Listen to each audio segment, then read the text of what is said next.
Good afternoon, and welcome to the final day of the 9th Annual Appalachian Ohio State of the Region Conference, Infrastructure and Appalachia's Future. I'm Faith Knudsen, Director of Social Innovation and Entrepreneurship at the Voynich School. Thank you all so much for joining us today and throughout this week to hear about the economic development efforts ongoing in Appalachian Ohio, aimed to improve the lives of those who call this beautiful region home. Please engage with us throughout the event in the live chat on the right-hand side of this page. We welcome you to drop your name into the chat and share your LinkedIn profile or your website. During audience Q&A, please submit your questions in the chat as well. Below my screen, you will find the entire conference schedule and our presenters' biographies. For those on social media, please feel free to post or tweet using hashtag OhioSOTR and tag Ohio University Voynich School's account. I now have the absolute pleasure of introducing the Voynich School's Dean, Mark Weinberg. For over 40 years, Dr. Weinberg has exemplified the premise that a key obligation of a university is outward facing, that the nature of the partnership between the institution and the place in which it exists has high potential as a cornerstone of regional economic growth and sustainability. Dr. Weinberg's 1981 founding of the original Institute for Local Government Administration and Rural Development, the precursor of the now 14-year-old Voynich School, is an enduring and growing legacy that has advanced regionally impactful work through hundreds of funded programs in a multiplicity of sectors, as well as 3 growing master's programs, a burgeoning online presence, and an expanding leadership academy. I am very pleased to welcome the Voynich School's Dean, Dr. Mark Weinberg. Thank you very much, Faith. I'm going to give a short welcome. Thank you to all the presenters and participants for making the 9th Annual Conference another success. As Faith said, we value our working partnerships with you, with the USEDA, Appalachian Regional Commission, Ohio Department of Developmental Services Administration, Jobs Ohio, the Governor's Office of Appalachian, many other partners that make this event real. We have an incredible region, and this conference is another opportunity to highlight the great work that you are all doing on behalf of our communities, and that we can, if we work together, we can do great things. So thank you very much for making this a successful conference, and we look forward to working with you next year, and hopefully we will be back in person. I now have the honor to welcome our longtime partner and friend at Buckeye Hills Regional Council, Executive Director Misty Crosby, and acknowledge her for her invaluable leadership in bringing broadband to Appalachian Ohio. Buckeye Hill's collaborative efforts in advancing broadband infrastructure have been vital to furthering economic development in the region and making sure our communities can attract and keep job creators. Welcome Misty as our moderator for this session on rural broadband. Thank you, Faith. Before we dive into today's panel, it's my pleasure to introduce John Carey, Director of the Governor's Office of Appalachia, to speak about the work his office and the DeWine administration are doing to help expand broadband access in our region. Director Carey's been an advocate for Appalachia, Ohio throughout his career in public service. He was appointed Director of the Governor's Office of Appalachia by Governor Mike DeWine in February of 2019, and I know many of you watching today know Director Carey. He previously served as Chancellor of the Ohio Department of Higher Education from 2013 to 2018. And as Chancellor, he worked to align higher education programs with Ohio's job creation and workforce needs. Director Carey also implemented initiatives that increased collaboration among colleges, universities, technical schools, and local businesses and community organizations. Prior to joining the Ohio Department of Higher Education, Director Carey was Assistant to the President for Strategic Initiatives at Shawnee State University. He led university workforce initiatives, working very closely with local businesses. He also served in the Ohio House of Representatives and the Ohio Senate, and he served as the mayor of Wellston for 7 years. A graduate of Ohio University, Director Carey lives in Wellston with his wife, Lindley, and his 2 sons. So please join me in welcoming Director Carey. Thank you, Misty. Good afternoon, everyone. It's great to be here. One of my things, it's not my biography. I'm a alumni of Ohio University, but Mark Weinberg has been my mentor and my teacher throughout my career, so I'm very proud of that. It's great to be here today with you on behalf of Development Director Lydia Mahalik. Thank you to Ohio University's Voynich School for putting this together and for all the great work you do for our region. Many of the initiatives that our agency helps to facilitate have been discussed throughout the conference: water access, workforce recovery, and workforce development, just to name a few. They are essential to advancing our region. Another major priority of the DeWine administration is accelerating broadband accessibility. The current gaps in broadband infrastructure impact communities, families, and businesses across the region. We know now more than ever how important that accessibility is to our residents. COVID-19 and the shift to virtual learning and working from home has expedited the region's need to obtain adequate broadband. But the challenge is more than accessibility during the pandemic. Inadequate internet access hinders growth in our region as well. Our office has heard stories of professionals looking to move back to our region and work remotely, but are unable to do so because of lack of adequate internet. This story can be told by individuals throughout the region, resulting in missed opportunities for our communities. Governor's Office Appalachia, which is part of development, and the DeWine administration are working to improve this access so communities can take advantage of these opportunities. In March of last year, Broadband Ohio was created as a dedicated division to expanding broadband access and overcoming challenges that have previously impeded expansion. And you'll hear from Peter Voderberg of Broadband Ohio. The office is working on several initiatives across the region to expand broadband access. Peter and his colleagues have the great passion for this issue and are working very hard for our region to have greater access to broadband. I want to thank Peter and everybody that's working on this important issue. Other funding sources are being put towards this initiative as well. In 2020, 3 Ohio broadband projects totaling over $2.68 million were awarded power funding from the Appalachian Regional Commission. And Governor DeWine's proposed budget initiative includes $250 million for broadband expansion access. These investments are just one piece of the puzzle to improve our broadband accessibility and create opportunity for Appalachians. By leveraging our state assets, encouraging public-private partnerships, and coordinating expansion efforts, together we can give Ohioans access to broadband and build a better and brighter future. Thank you, Misty. Thank you, Director Carey, and we really value and appreciate the partnership that we have with the Governor's Office of Appalachia and the support that we receive. So let's get right into the presentations by our two panelists today. The coronavirus pandemic revealed the depth of the persistent digital divide in rural southeastern Ohio's telecommunications infrastructure. Individuals were forced to go online for day-to-day activities, from work to education to accessing healthcare, all on infrastructure that in some communities barely supports reliable telephone service, let alone high-speed broadband.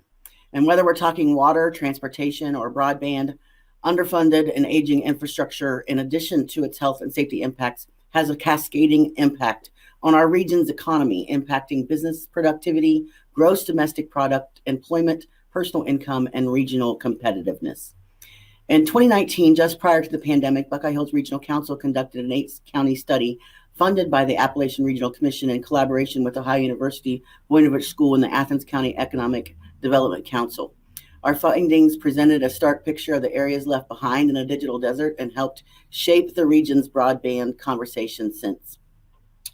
Between 80 and 90% of households in the rural expanse, which are the areas with 20 or fewer households per square mile, have no access to broadband services. 75% of our study area, which is our 8-county region, lacks availability of broadband at the current FCC minimum of 25.3. Mobile data and voice services are also largely absent from the rural expanse, and the degradation of basic telephone services due to the beyond end-of-life copper cable is leaving our affected areas without crucial life and safety communications. And today I'm joined by two individuals who have been leaders in the region's advocacy to solve these challenges. Peter Voderberg, Chief of Broadband Ohio, and Tom Reid, President and founder of Reid Consulting Group. During today's session, we will hear from Peter and Tom regarding the work underway to address Appalachian Ohio's broadband needs, followed by a panel discussion and Q&A. As you have questions for our panel, please drop them into the chat. So now it's my pleasure to introduce Peter Voderberg, Chief of Broadband Ohio. Buckeye Hills Regional Council has worked with Peter since the day his office was formed, just as our ARC-funded study of our region's broadband infrastructure was being released. So we've appreciated Broadband Ohio's partnership, and we've shared our region's broadband access challenges with Peter, and we continue working on ways that the state can help bridge the digital divide that persists in rural Appalachian Ohio. Peter has spent his entire career navigating legal and policy issues. He currently serves as the Chief of Broadband Ohio, an office within the Development Services Agency dedicated to bringing high-speed internet access to every resident in the state. The office was created by Ohio Governor Mike DeWine to be the access point for both industry and the public for coordinating the state's broadband efforts, as reflected in the Ohio Broadband Strategy that was released on December 19th, 2019. Prior to coming to Broadband Ohio, he worked for Ohio Governor Mike DeWine as Assistant Policy Director for State Assets, where he oversaw numerous policy areas, including state contracting, taxation, transportation, and numerous technology projects. Prior to joining Governor DeWine's office, Peter was the Managing Director for Regulations and Policy for Drive Ohio, which was a statewide center for smart mobility established by Governor John Kasich in January of 2018. And while there, he provided leadership and insight on the impact new transportation technologies will have on state, local, and federal government policies. Peter also previously served as an Assistant Policy Director and Associate Counsel in the Office of Governor Kasich, as a clerk for the 3rd District Court of Appeals, as a legislative liaison for the High Department of Taxation, and as a legislative aide in the Ohio General Assembly. And he earned his JD from the University of Dayton School of Law in 2012. And he has a bachelor's degree in English from the Ohio State University. He lives in Reynoldsburg with his wife and his 4 children. And please join me in welcoming Peter. Thank you. Thank you so much, Misty. I really appreciate it. I'm really excited to get into this presentation with all of you today. As Misty said, I am Peter Voderberg, the Chief of Broadband Ohio, and I want to take this opportunity to talk a little bit about the administration's efforts to expand broadband throughout the state. So during the pandemic, people are using the internet to connect with their doctors through telehealth instead of coming in and waiting in a waiting room. Children are attending classes remotely or in a hybrid model, and many of us continue to use Zoom and Teams like we are right now to connect with our colleagues instead of coming into the office. But in certain areas of the state, people are still waiting for these connections. The DeWine-Houston administration has been taking a very deliberate and methodical approach to tackling the broadband challenges facing the state. Innovate Ohio was established to streamline government processes and bring innovation to governance, including how to expand broadband. The Third Frontier awarded Connected Nation Ohio a grant of nearly $1 million to improve upon our outdated coverage maps for the state. And an RFI, a request for information, was released in June of 2019 as a partnership between the Department of Transportation and Innovate Ohio, seeking input on how best to leverage state assets in expanding broadband. Ultimately, the RFI responses and additional conversations with stakeholders led to the Ohio Broadband Strategy, which Misty said was released in December of 2019. The major categories of that strategy are telehealth, a statewide grant, regulatory reform, economic development and entrepreneurial activities, which is really just a nice way of saying, can we use economic development tools to bring broadband to places, digital literacy, rights of way, and an office of broadband. That led to the creation of the Broadband Ohio office in March of 2020. To give you a little funny story about that too, obviously my office's creation and the pandemic were very close to each other. The first press conference that we ever had was to discuss a telehealth pilot project. The lieutenant governor stood up and had a whole bunch of remarks about the telehealth pilot project and how important it was. And the governor stood up and said, ladies and gentlemen, I regret to inform you that the first case of COVID-19 has been reported in the state of Ohio. So we have been kind of working together. It's been a very interesting synergy between starting our broadband office and then immediately dealing with the pandemic and all that it entails and why it has shown how important broadband is to our state. So Broadband Ohio is dedicated to 2 principles. The first is bringing high-speed internet access to every Ohioan. Now, that doesn't mean that every Ohioan will want to have internet access, but we want to make sure that no matter where you live, you will have at least one provider who can give you the internet that meets the federal definition of high speed, which is currently set at 25 megabits per second download and 3 megabits per second upload. The second is building a best-in-class broadband network in the state. Now, that doesn't mean that we want Ohio to own the network. What it means is that the service is reliable and dependable wherever you happen to be. Broadband Ohio is technology and provider neutral. We're interested in innovators and new technologies that bring the internet into people's homes. Our broadband expansion package of initiatives supports public-private collaboration, requires state and local buy-in, and values community involvement. So there's two main issues that keep people from being connected. One of availability and one of adoption. Now, availability is having a provider that offers internet access to your home. Large parts of Appalachia do not have anyone that can give a customer the federal definition of high-speed internet. But the truth is that this is a problem that also impacts some urban and suburban areas as well. Adoption has two parts. The first is digital literacy, which includes everything from having a device to connect to the internet to understanding how to use it. The second is affordability. Many places have availability, but the price of service keeps it out of reach for many Ohioans. To tackle these issues, Broadband Ohio has numerous initiatives currently underway. So this, what you'll see here, is a timeline of events of what we have been able to do, and I'd like to highlight a few really quickly. So the first is, you can see at the top, we've established Innovate Ohio, ODOT Innovate Ohio, RFI, and the broadband strategy. But the first really big one is in March of 2020 with the Telehealth pilot project. So that pilot project is in Monroe County in a partnership with Switzerland of Ohio School District, and it's focused on behavioral health. Monroe County, Ohio School District in Appalachia that covers over 500 square miles. That's 8 buildings of approximately 2,000 students. All this to make sure every child behavior, but it was really difficult to do that in such a large area.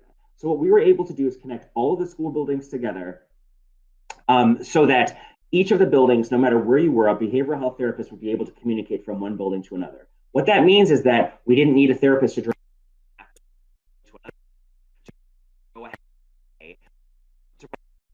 Instead, they could. Well, seems Peter's having some broadband connectivity issues there in Central Ohio too. So I think he was talking about affordability and accessibility at the time that we lost him. He will be back, and we will bring him back on to provide his update. But in the meantime, I know we have Tom Reid waiting to join us. Tom is president and founder of Reid Consulting Group. Buckeye Hills has worked with Tom for more than a decade, most recently on our 2019 ARC-funded broadband study and the resulting advocacy to close the digital divide in Appalachian, Ohio. With over 3 decades of experience, Tom has built a name for himself as both a technology visionary and a hands-on leader. Tom founded the Reid Consulting Group, LLC, in 2006, quickly positioning the company as an invaluable resource for C-level executives. Tom's combination of technical depth and insightfulness help translate the abstract concepts into concrete terms for executives, policymakers, and technical experts. Over the past several weeks, Buckeye Hills Regional Council has been working with Tom and his team at Reid Consulting Group to develop a set of common sense principles for legislators and policymakers to consider when investing in broadband solutions.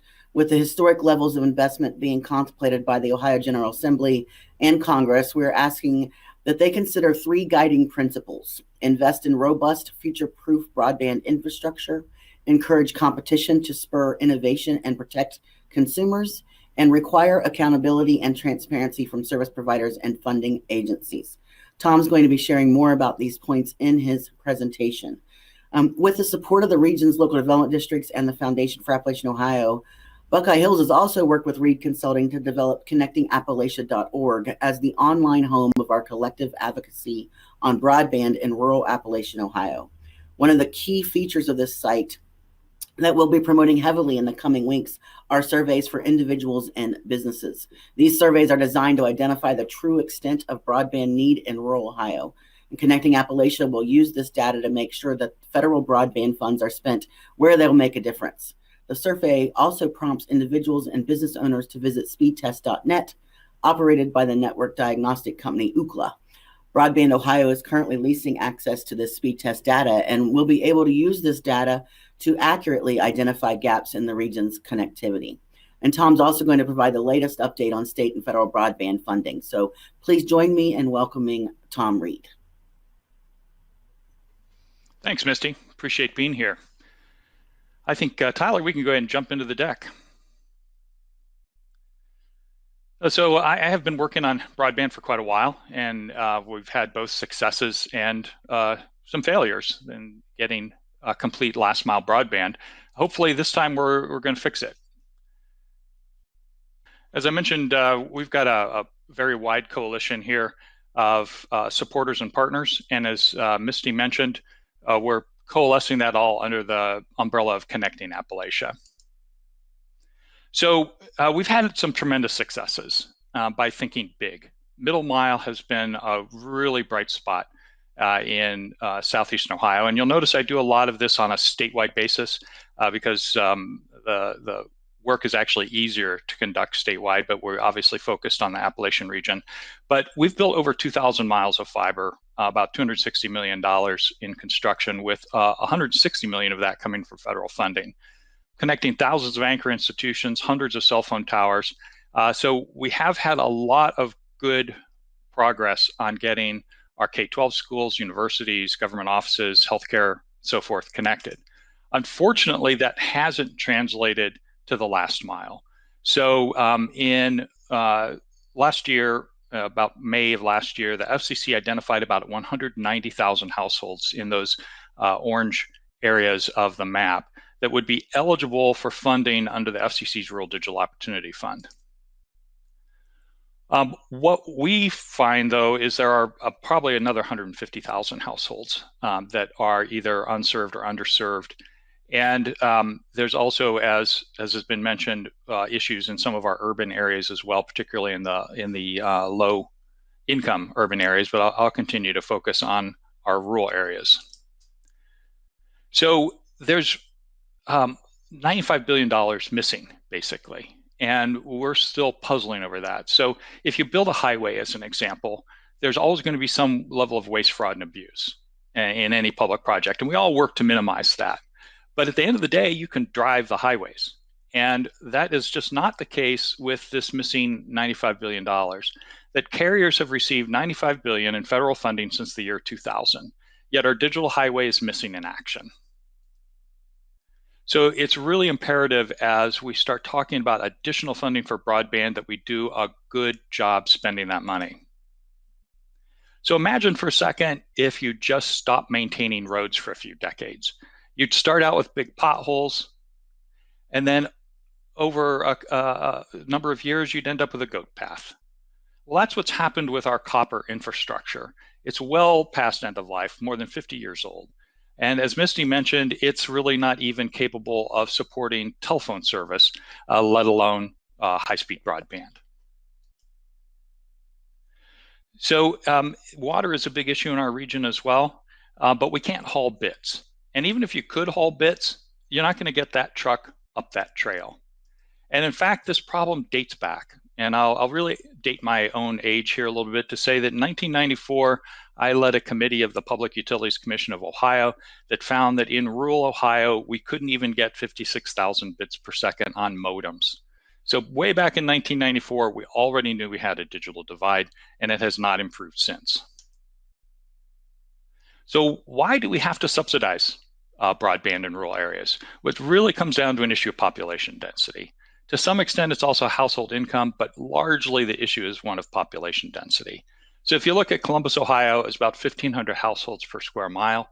You get down to little old McConnellsville, you're about a third of that population density, but it's still a feasible market for broadband.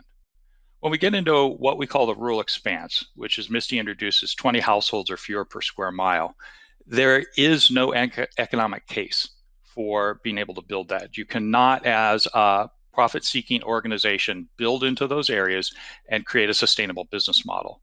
But that's exactly why the federal government created the Universal Service Fund under the FCC's guidance to level the playing field between rural and urban areas. And unfortunately, it's been pretty ineffective at doing that. So these three common sense solutions Misty's talking about, we need to build future-proof infrastructure. Basically what that's saying is we need requirements so that 30 years from now, we can still meet the needs. We don't want to meet the needs of today or tomorrow when we're investing this kind of money. We want to be able to cover a 30-year time frame, and we want to reach 100% of the population. We need to spur competition innovation. We don't want a de facto monopoly in an area. That becomes a big issue. It causes all the issues that happen with monopolies. So we need these networks to be open by design. And we think public-private partnerships are key. Public-private partnerships, the public partner makes sure that the private partner does what they promised to do before they get the money. And then accountability and transparency. We need to mandate that. Where'd the $95 billion go? Nobody knows. It hasn't really been tracked. And so we need to do better there as well.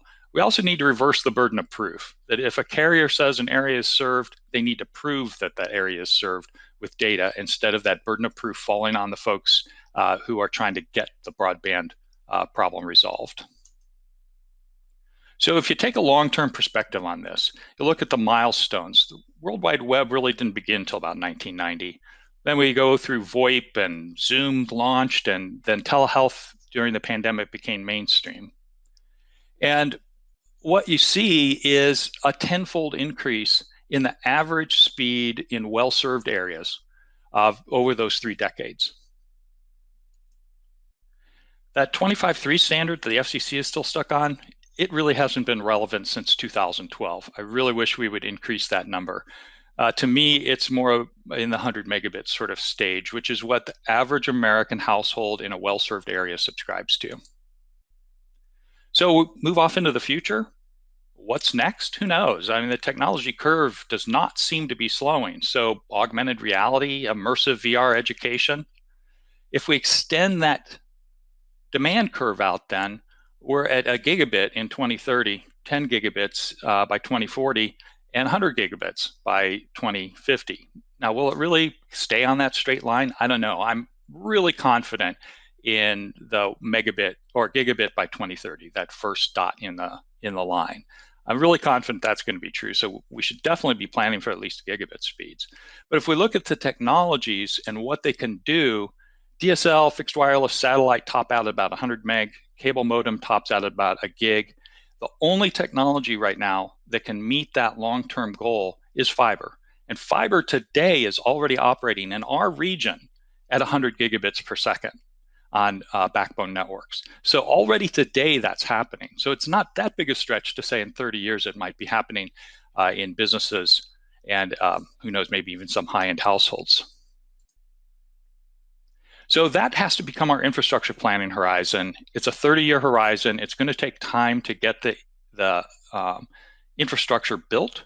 So we're really talking about 2025 to 2055. And we do end up with a short-term period here where we can try to ease the pain with some short-term measures, delivering lower speeds, but we don't want those short-term measures to be interpreted as the long-term solution. So technology neutral, it's a really popular term, but you can't use technology neutral to override the requirements. So right now, I feel like fiber is really the only answer that can meet these requirements. If somebody invents another technology that can meet those kind of speeds, I'm all for it. So technology neutral, but you have to keep those requirements in mind so that we can build infrastructure that meets the long-term needs. So I want to go back in time a little bit. Let's jump back to 1960. That's when the last of the copper infrastructure was installed. So by 1990, when the World Wide Web started, that copper infrastructure was already at end of life. So during that entire period, the rural America has been stranded with this decrepit copper. So if you go all the way back to 1990, the amount of missing money is over $100 billion now. And in the meantime, rural America has suffered for that entire duration. So we've really got to do a good job and make sure we build an infrastructure that will serve our needs for the next 30 years. So to get to that, one of our key objectives is to create an overarching architecture. So capacity, longevity, and coverage are the 3 key topics there. And that kind of having a big picture really helps you make wise investments. So one of the ways we do that to simplify the process and make it more feasible to come up with that overarching architecture is to create engineering zones. So we pick small representative areas that meet terrain and population density similarities with other areas. And then we extrapolate the costs of a solution in that area across similar areas and create financial pro forma to determine how much subsidy would be required to create a profitable business case. So this is a very cost-effective approach. So satellite, low Earth orbit satellites, a lot of buzz and excitement about that. They do fit an important niche. They do not have the capacity to be a mass market solution. Even Starlink will tell you that. And we're not going to get 100% coverage, not even close to that in Appalachian, Ohio, because of terrain and foliage. It also requires a lot of fiber for uplink and downlink. Some of the older satellite services, we already know the limitations there, real high latency, low services. So fixed wireless is another thing a lot of people talk about. And in northwestern Ohio, in the farmlands, from top of a 300-foot tower, you can see a long ways, and you can imagine that you can create a pretty good wireless coverage with that technology. When you look at that from that same height in our beautiful terrain, well, you can start to understand all the terrain shadows and difficulties in actually getting signal levels through that tree canopy as well. So we did an analysis. We looked at in one of our engineering zones, and for 300-foot towers, we'd spent about $1.5 million in infrastructure, and all of the white areas there, still no signal, even with those towers close together. So while fixed wireless can solve part of the problem, it's not going to be able to provide a ubiquitous solution in rural Ohio. So fiber to the premise becomes the choice that we promote. Tremendous capacity, very stable. It does have high capital costs, but significantly lower operating costs, would really leapfrog our region. And one of the things that's really important to understand is, based on the pro forma analysis we've done for several companies, if you subsidize the cost to pass the homes, to build that backbone, it becomes a profitable business model. So we don't have to keep funding it. You fund it once to build that infrastructure, and then it's a sustainable, profitable business model moving forward. It's also a grid resiliency issue. There are a number of old poles in our area, and it drives up the costs, but in the end, it ends up improving the stability of our electric grid as well. So there are some real common misperceptions about rural broadband. One of them is that Starlink, fixed wireless, and 5G will solve the issues. That's just not true. So wireless, just in general, is not an equivalent substitute for wired infrastructure.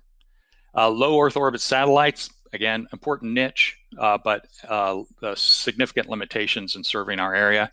Fixed wireless, we just talked about, speed constraints and terrain limitations. And 5G, while super high speed, each of those 5G little cells covers a very small area. So you already need fiber going down the street to be able to connect the 5G.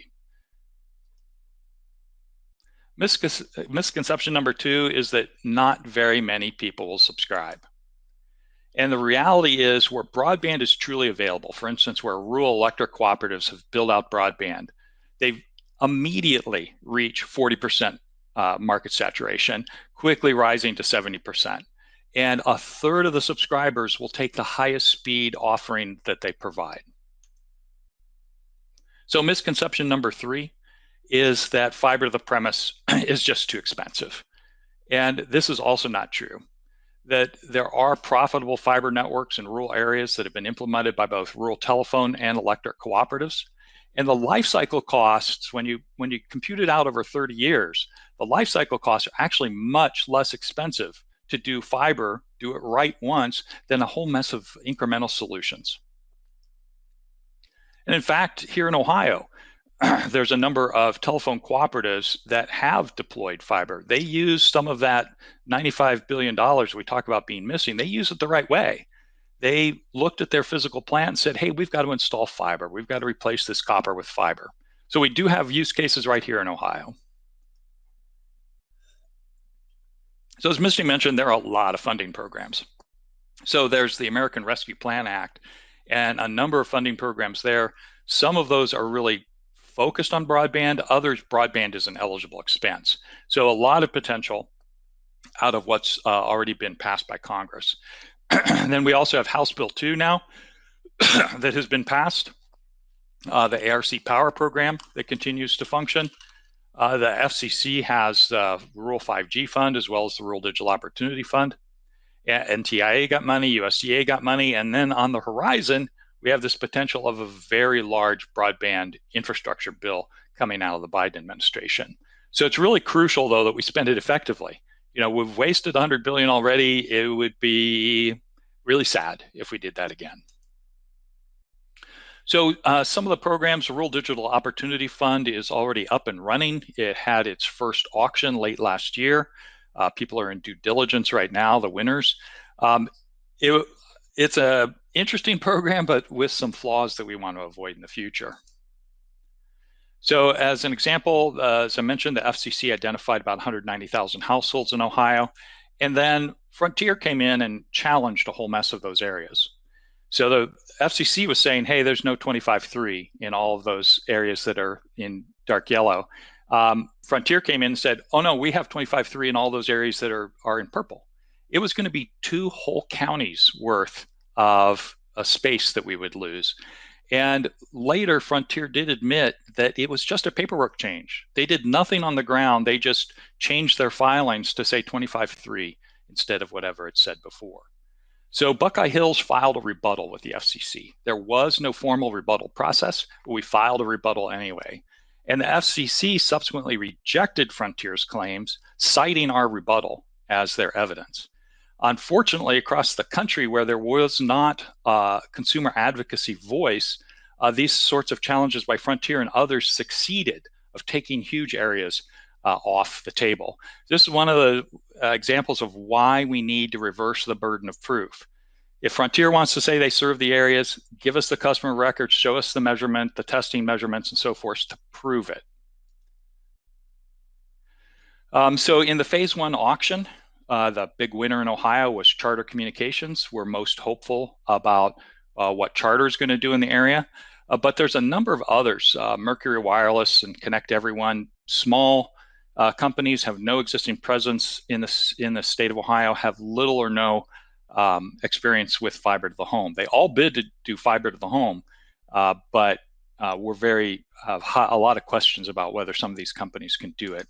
So we filed an analysis on the results of the auction of the FCC as well. And all of these are publicly available, of course. We're very concerned that there are actually financial incentives in the program for winners to abandon the most remote 30% of any geographic area. That some of these service areas are extremely splintered. You look at the dark blue, which is Mercury Wireless, they've got little teeny pockets spread out all over the state. You can't really build a sustainable network that way. And the bidding was super aggressive. We're concerned that people just aren't going to be financially viable. So to kind of highlight that gap, according to the FCC, the average cost, it'd be $4,389 per household is the subsidy that the FCC says is required for ISP to build a sustainable fiber to the home model in those unserved areas. And it got bid all the way down to $889 in Ohio. It's unclear why Ohio was so aggressively sought after, but several states were. So there's a $3,500 gap there between what the FCC says is required for a sustainable business model and what the carriers are actually receiving. So that's why we're so concerned about the financial viability. We're also very concerned about the really long timeline. So their first reporting milestone isn't until the end of year 3. If they miss that milestone, they just have to report more frequently. There's no penalties. Any penalties that do occur for them don't start until years 8 and 9, and the penalties are very light. So we could go basically a whole decade without knowing what's actually going on. And there's no transparency required. Now, Charter, as an example, is being quite transparent. They are talking, they are explaining what their plans are. We haven't heard anything from any of the other winners yet. So as Misty mentioned, back in 2019, we did a first generation mapping effort and found that 75% of the geography in the 8-county area was unserved. And we did this with a combination of FCC data and USAC data, kind of a somewhat novel approach. We tried to kind of sell this approach to the FCC. They did not adopt it, but we find it to be much more accurate than the other information that's out there. So as part of that effort, we targeted the areas circled in white as just from local knowledge, as well as our mapping, knowing that there's tremendous need there. So we planned a project. We were going to build 28 miles of middle mile, some community pops and some towers, going from Gloucester through southern Perry County, through Hocking County, and back into Nelsonville to connect to existing middle mile fiber. So we were real excited about this project. Lots of support from the region to do it. And then a single carrier raises their hand and says, hey, wait a second, I offer services throughout the entire area. And then two other carriers kind of pile on saying, yeah, they offer services to the entire area. So once again, we're faced with that burden of proof. Where's the burden of proof? Right now, the burden of proof still falls on the applicant. The particular funding agency in this case is very sensitive to those sorts of controversies. And so we had to back off and say, well, we'll take another run at it from another perspective in the future. So again, that burden of proof becomes a big issue. So since that burden of proof has not yet been reversed, we're saying, well, okay, we have to seek on the ground truth. It's going to be up to us to prove where broadband is and broadband isn't. Well, fortunately, Innovate Ohio and Broadband Ohio licensed this data from Ookla. And so we processed over 8 million consumer-initiated tests over a 13-month period and distilled that to 460,000 locations, which you see displayed on that map. And it's kind of hard to see at a statewide basis. So if we zoom in a little bit, you can see better. You start to understand where the worst areas are. We zoom in further, look at a single county. So the darker dots means they couldn't even get 10.1. The red dot means it's below 25.3. And then the white dot is above 25.3. So any place that you see any color there, it means there's not really even 25.3 broadband there. So if we look at this, there's a lot of areas that are kind of vacant, like in eastern part of that county. Well, we also plotted then address points. So it's the kind of blue mist you see. And then we overlaid who won in RDOF and started identifying areas that we want to serve with projects that we could deploy and be able to prove that there's no broadband there. So we really need your help to take the survey and to perform the speed test. And so take the survey, we want to include the unserved. Most people get broadband from somewhere. It might be from the library or their workplace, but we need to be able to point out where broadband isn't. And if you have any sort of broadband at all, we need you to take the speed test, please, so we can have more dots on that map and improve our sense of proof. And then we need to endorse and promote these common sense solutions. So if you look at the big picture, what's it cost to solve this problem in the state of Ohio? It's about $3.2 billion and a subsidy required of about $2 billion. And people's heads blow up going, oh my gosh, that's so much money. But if we put that in perspective, it's equivalent to building 100 miles of highway. Well, we've built a lot of highway in this state. We can do this. And it's also comparable to what Ohio's share should have been in the $100 billion that was spent in the past that was poorly deployed and the $100 billion that's being proposed for the future. So we've got to spend it effectively. Those common sense solutions, again, really critical. We've got to think big. We don't want to solve this problem in little teeny dribs and drabbles. We want to solve this problem region-wide. So it's really a fight for our future. There's no other way to put it. What do we want to look like in 20 years? Do we want to be untapped and hollowed out, or do we want to be vibrant, engaged, and productive? We've got to have the broadband to be vibrant, engaged, and productive. So urgent and bold action is required. With that, I'll get off my soapbox and turn it back to Misty. Thank you so much, Tom. I've appreciated the years that we've had to work together and your soapbox and really for you staying engaged and trying to bring broadband to rural southeastern Ohio and really all of rural places across the country. So I appreciate you. Thank you so much. And Thank you, Misty. with that, we're going to bring back Peter. He lost his connection, I think, or had some trouble, but he is waiting in the wings. So Peter, if you want to come back on, and before we start Q&A and finish your presentation, thanks so much. Sure. Thanks for having me back. I apologize. I think it's always funny when the broadband person for the state of Ohio has trouble with broadband. And hopefully you can all hear me, because that's the only other problem that I run into sometimes, is that people have difficulty hearing me. So hopefully those things are working out. So I'm going to go back to where I think everybody lost me, or where I kind of cut out, which is that of affordability and availability, or availability and adoption. So availability is an easy one to think about, right? It's you don't have someone in the area that has the capability of providing you with service at 25 megabits per second download speed and 3 megabits per second upload speed. Adoption is two parts. The first is digital literacy, and that can mean everything from I don't actually have a device that gets me to connect to the internet to I don't know how to use it. And there's also affordability, because as all of you know, all across the state of Ohio, even if you have something that's available, even if you have 25/3 service that's in your neighborhood, you may not be able to afford it. So to tackle these issues, we have a series of programs. So this is a timeline. It may be hard to read on your screen because we've done a lot in a short amount of time. But on this timeline, I want to highlight a few things. So the first thing I want to highlight is our telehealth pilot project. So that's a pilot project that is right there in the middle of Monroe County. Monroe County is school district, Switzerland of Ohio, is 500 square miles, which Lieutenant Governor likes to point out is about half the size of Rhode Island. There's 8 school buildings in that area that have the capability of communicating with one another through our ORNet backbone.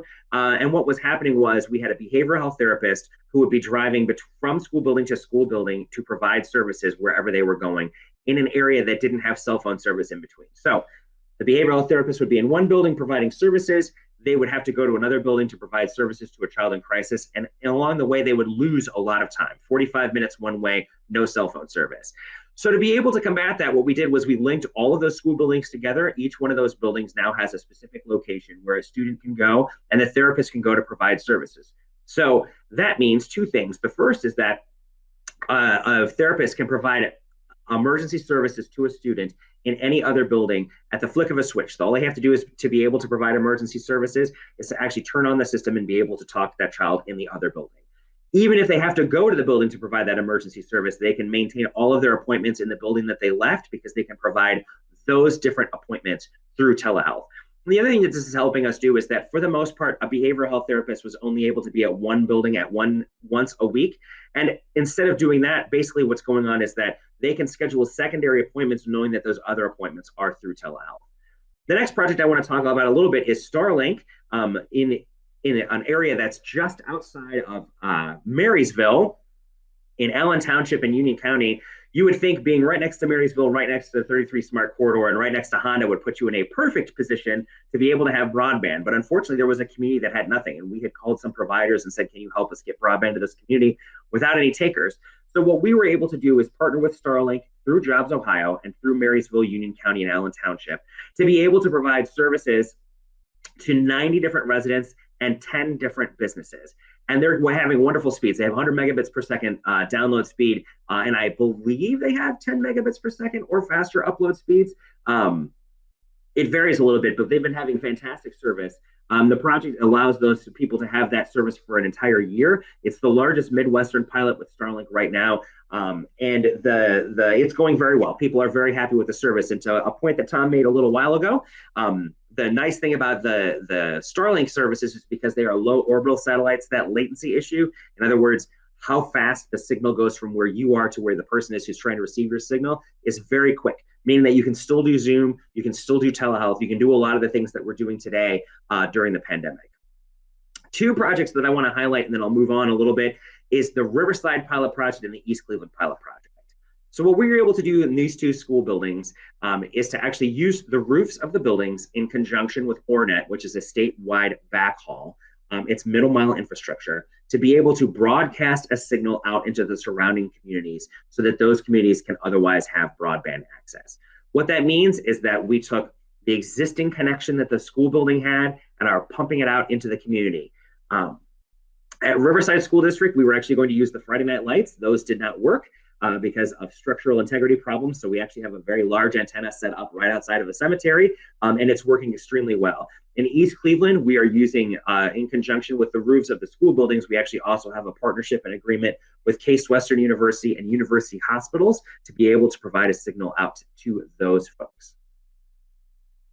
So this is just a brief map of kind of where those projects are. There are a lot more coming.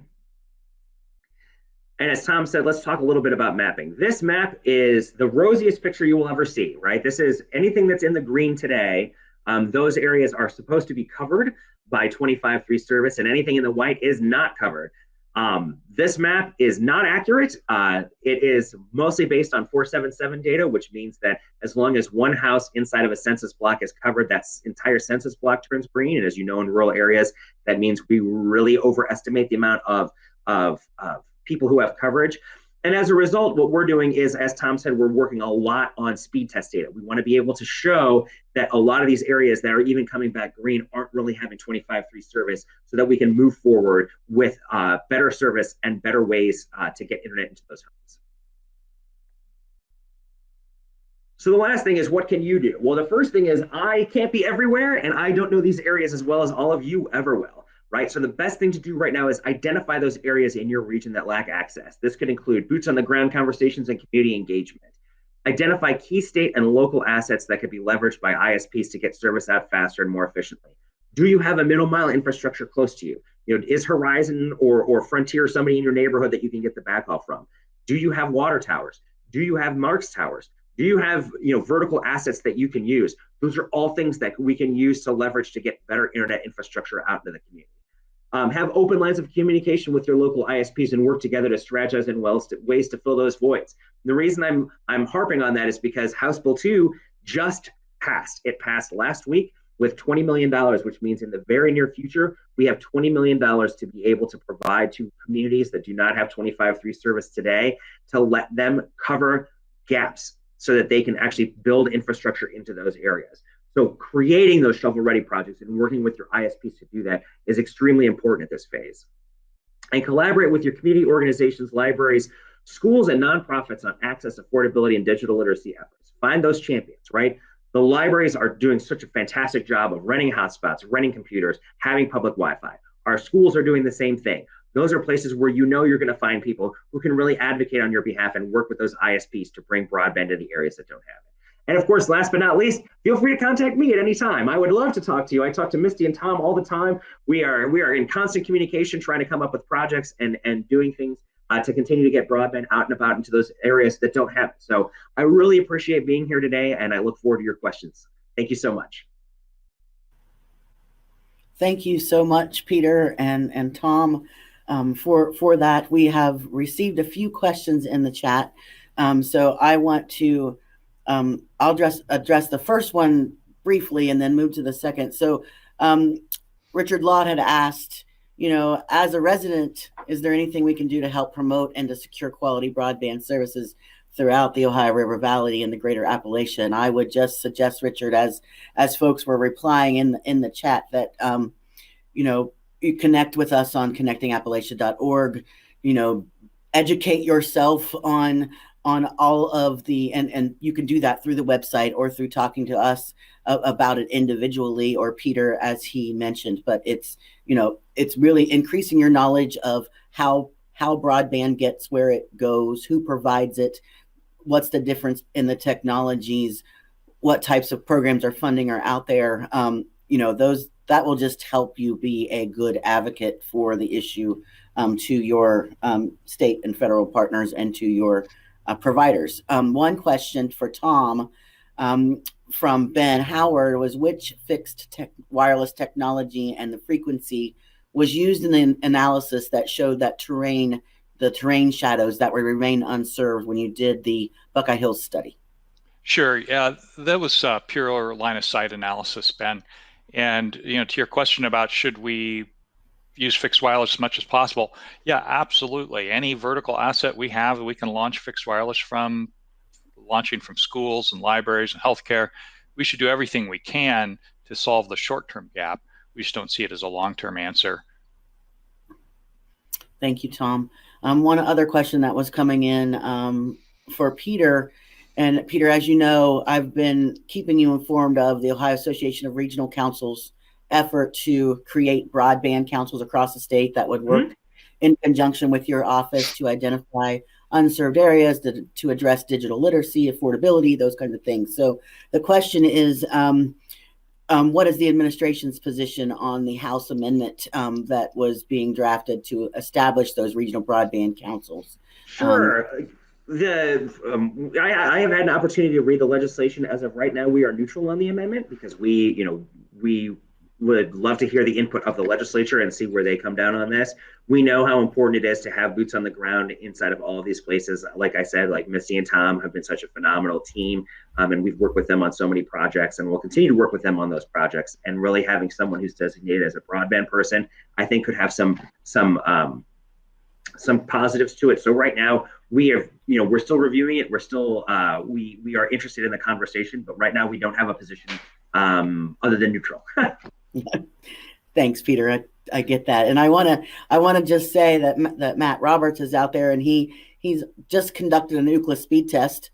So he lives in the Plains, and he's getting 81.910 with Spectrum. So I encourage all of you that are out there right now that you are watching this on your computer or on your device, pull out your cell phone, download the app, do the speed test. So really, the state's going to have access to all of that data, location-based, and we'll be able to use that to help inform future efforts. And Madeline, I'm also appreciative of the work Tom and his crew do around this issue. And for Broadband Ohio, we're getting some good feedback here. So let's talk about speed and significantly, specifically, I guess, that the threshold that's being utilized to demonstrate access, so that 25.3 that we talk about, and why isn't 25.3 adequate? Is 100 adequate? What do we mean by speed? Well, if you drop 100 megabit by, let's say 100 by 20 into an area that is unserved right now, they'll be just delighted.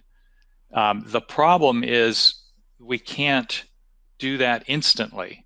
That infrastructure builds take time. Even putting up wireless towers, talked to a contractor yesterday, said because of steel availability, it's 12 to 18 months to build a tower right now. So even if you're trying to do fixed wireless, you've got this long delay. And I know it's really frustrating because we've been waiting for so long, right, that everybody wishes we could solve this problem right now. So 100 by 20 is a great answer today. 10 years from now, I believe that answer is gigabit. So we've got to be careful to make sure we build what we really need. 25.3 is just silly as a national standard. You can't even do a Zoom with only 3 meg up. If you've got multiple people in the household, it's 25.3 is anachronistic. And I do think we need as fast as speeds as possible. So at the state, we use 25.3 as the floor, right? So we won't do anything below 25.3. So if someone came to us and said like, hey, we have a great 10.1 product, we would say that's great, but you can't receive funding. So the 25.3 is the floor. We want it to be faster. And in fact, in House Bill 2, the most recent grant program that we're talking about, House Bill 2 uses it as a floor, but gives you additional points the more scalable your project is and the faster those speeds go. So some people have asked, like, why do we use 25.3? And my answer is twofold. The first is because I had to have a floor somewhere, right? I had to cut it off. So I'm cutting it off where the feds cut it off for high speed. And two, part of it is because, talking about those short-term solutions, we don't want to pump tons of money into short-term solutions, but we also didn't want to, when the faster speeds you get, the more technology solutions you take away, right? So the more things that you can't utilize to be able to bring broadband to folks.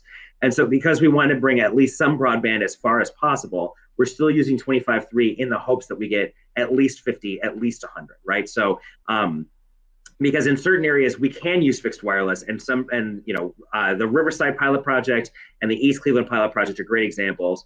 Both of those right now, their speeds are 50 megabits per second download, 10 megabits per second upload, and it's only $15 a month. So not only is it affordable, or not only is it available, but it's also affordable. And part of it is because of the speeds that we're using, right? The faster we would go, the more that would ratchet up the price. And so we want to have that price point and those speeds. So I agree with Tom that the 25.3 isn't a great speed, but that's just, the state just uses it as a floor. We don't want to, we want to encourage people to use faster speeds so that we have the best possible technology out into all of these areas. Good point. Yeah, I agree with that. I also share a concern of, deploying technology that gets folks to that 25.3 or maybe even a little higher, that's obsolete in a very short amount of time. And then those areas considered served from the standpoint of no additional federal funds or state funds could go into that area to increase the service. So there's a line there, at least, and some balancing act that you need to do with providing folks service, or possibly, I guess, not saddling them with that low speed forever, because we know that they need higher speeds to do multiple things at the same time and that kind of thing. So I appreciate that. Tom, speaking of those broadband principles that we've outlined, those 3 principles, have other organizations adopted those principles? Yeah, we've had a fair bit of success promulgating those. I participate in a group called the School Health Library Broadband Consortium, which is a nationwide organization of universities, healthcare organizations, libraries, K-12, so forth. And we advanced these principles to that group, and they were adopted. And it's getting a lot of traction. It's been communicated to the White House, to a number of members of Congress. So a lot of organizations, about 300 organizations, signed on to those principles. Great, thank you. And Peter, is there a broadband expansion program that's being developed that will utilize a portion of Ohio's $5.6 billion American Rescue Plan? Yes. We are having conversations right now with the legislature as to how to utilize those funds to be able to provide additional broadband services. In fact, House Bill 2 had $210 million in it. It now has $20 million in it because we are having conversations about what sources of funding to use. So I think the legislature is very interested in doing something with that money, and I know that the administration is as well. So we're developing plans right now and working with the legislature to see how we can get additional funds out into both the grant authority that we just established through House Bill 2, as well as into possible other larger scale infrastructure. That's excellent. Great. Yeah. That's great to think. Tom, you had mentioned there's $95 billion that's unaccounted for. Is anyone investigating this? Well, the FCC programs where most of that money came from, the Universal Service Fund, are opaque. And that's one of the reasons that one of our principles is transparency. So we tried to get deployment reports. So back in 2014, the FCC awarded a lot of money to carriers without any bidding, without any competitive process. And so we wanted to get deployment reports that they file with the FCC. And what we got back looked like something that would have been an NSA brief. It was 90% redacted. All the information we actually needed to understand what had been deployed and what had not been deployed was redacted. And so we went to Congressman Johnson, said, hey, we need help with this. He goes, I'll go get it. They gave him the same thing. So the commission has operated pretty much just behind closed doors. And there really has not been any effort, to my knowledge, to Congressional Budget Office or some watchdog organization who really should be looking into where that money actually went. Yeah, agreed. Also, messaging the need for increase of the 25.3 by the FCC. There's a lot of work that needs to be done at the federal level that will hopefully enable the state of Ohio and other states to roll out service in rural areas that are hard to serve. And, I think from my perspective at Buckeye Hills and my partners and across Appalachia, we are really trying to message both levels, right? Talk to our state legislators, talk to our federal legislators, get in front of and present information to the FCC as often as possible that shows them the data on the ground from our region. So any, I think individuals will be able to engage more in those calls to action and information submissions through connectingappalachia.org, and really appreciate both of you. Is there, I guess I'll ask you all, both of you, is there anything else that you want to say, anything you want to close with before we wrap up this one?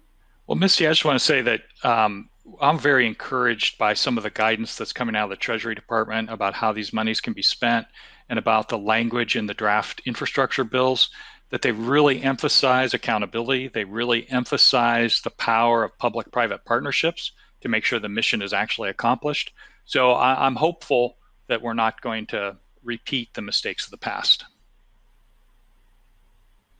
And I would just say I'm really excited to both have a broadband office for the state of Ohio, now have a grant program, and all of these partnerships that we're able to make. Because like I said, I cannot stress enough how wonderful of a job that Misty and Tom are already doing to push the broadband envelope as far as they can to get as much coverage out to people as possible. And that's what it's going to take. It's going to take local partnerships.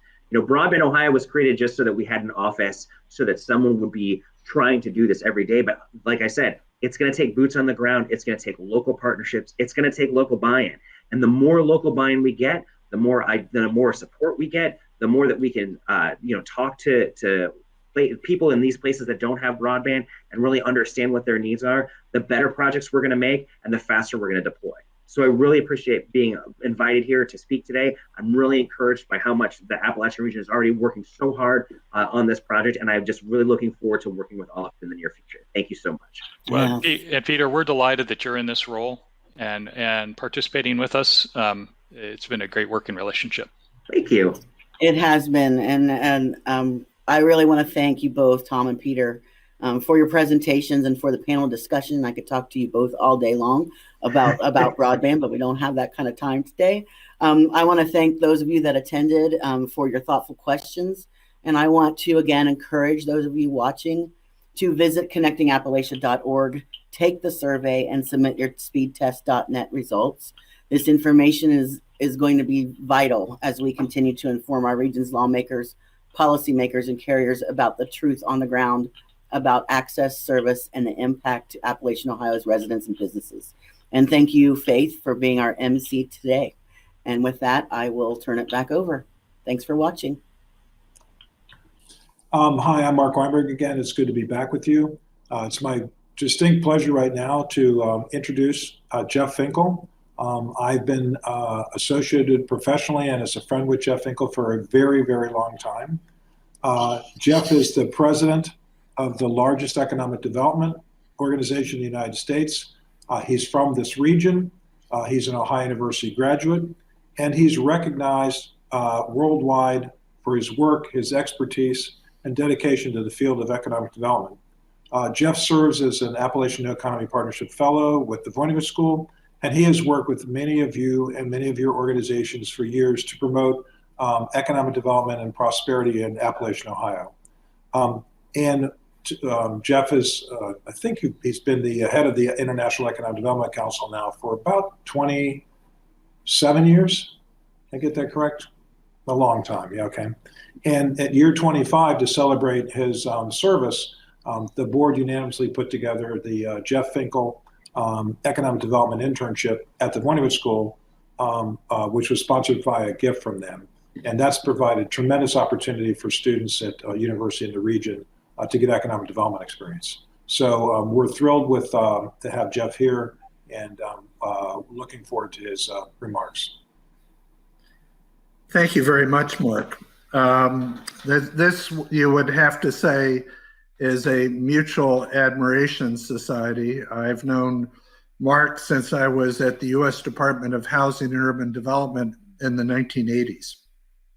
I have been at the International Economic Development Council for 35 years, if they still have me employed on August 1st. Today is this year is our 95th anniversary as an organization. We merged two organizations together in 2001 on May the 8th, 2001. So the name International Economic Development Council is 20 years and 5 days old. But it's wonderful to be with you in southeastern Ohio today. Part of my job these days is to zoom around the country, I feel. I've been in, I don't even want to talk about all the places I've been in the last week. This is also, as many of you may well know, Economic Development Week. And there are activities going on throughout North America, including Canada, celebrating the work that economic developers do day in and day out. I've been asked to talk about the federal tools for economic recovery from what we've been going through in this experience around COVID. So I'm going to go through about 20 some slides. I'm going to do it in very quickly. I have about 10 minutes to go through this. I'm going to talk about two things. The American Rescue Plan, which is the $1.9 trillion that state and local governments and private business have been allocated during the Biden administration. I will talk briefly about the American Jobs Plan, which is the Biden administration's infrastructure plan that they have not rolled out yet. They're still negotiating it. We believe that if it is to occur, it will occur sometime in early fall. So briefly, the American Rescue Plan has a number of components that many of you may already be aware of and can figure out how to utilize in southeastern Ohio. There's $1.9 trillion, as I already mentioned, that will be in direct spending, grants, loan guarantees, loans, and key economic development components. A part of that is $350 billion for state and local governments. As you may have known, the previous disaster relief or stimulus package did not have any bailout for state and local government. This plan has $350 billion. One of my guidances that I give economic developers is make sure that you're talking to your county government, your city government, or even your state government to make sure that if you have projects that will put people to work, help build your infrastructure for future economic development, that you should be thinking about what your asks should be of your local governments. Another key component of the ARPA, or American Rescue Plan Act, was $3 billion for the Economic Development Administration. Throughout southeastern Ohio, you are served by regional development districts, economic development districts. They have different names in different places across the country.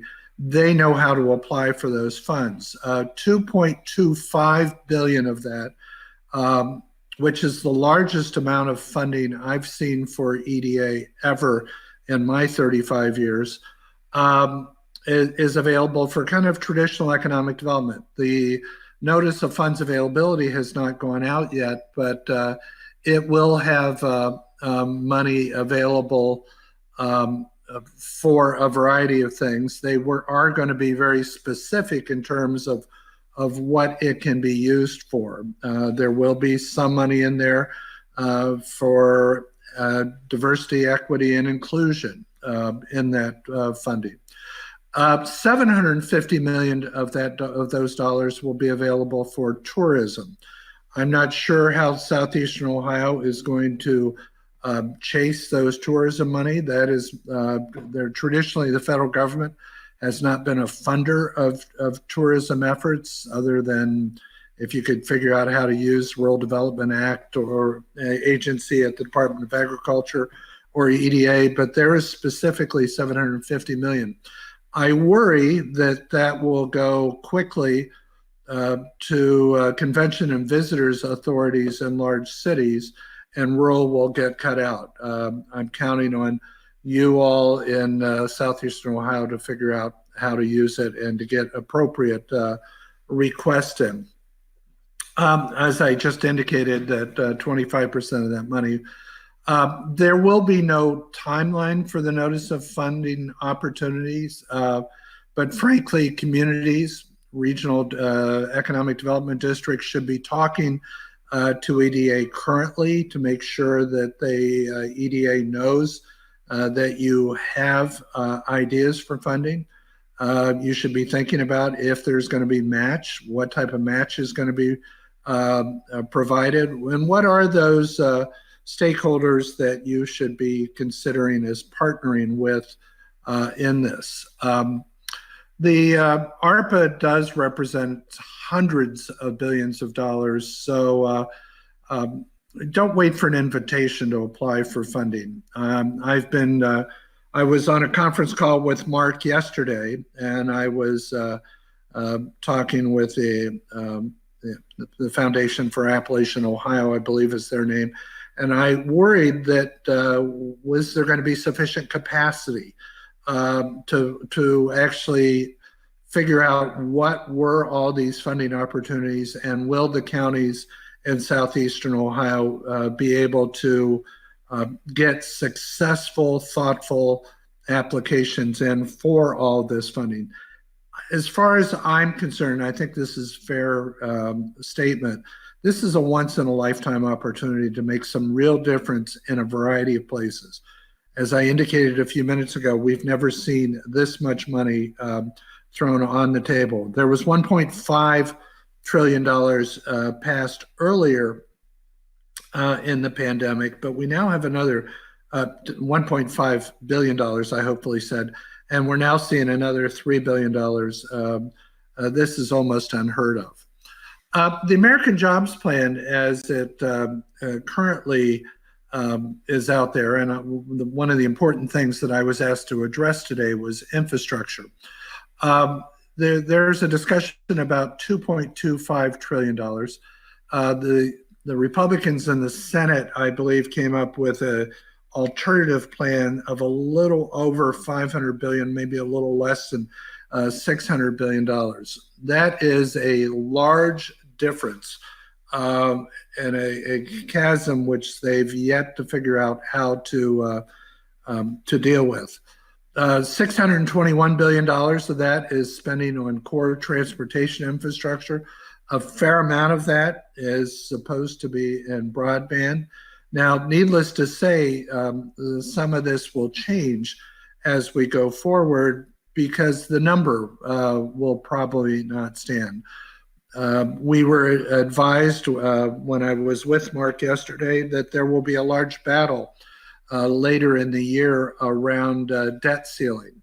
If that debate occurs before this bill passes, that's going to put some real jeopardy into this bill.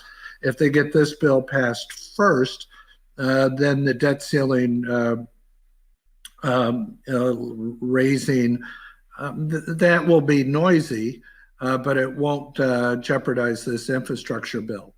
Included in the $621 billion, you can see on the slide, ranges from $115 billion for roads and bridges down to $17 billion for ports, inland waterways, and ferries.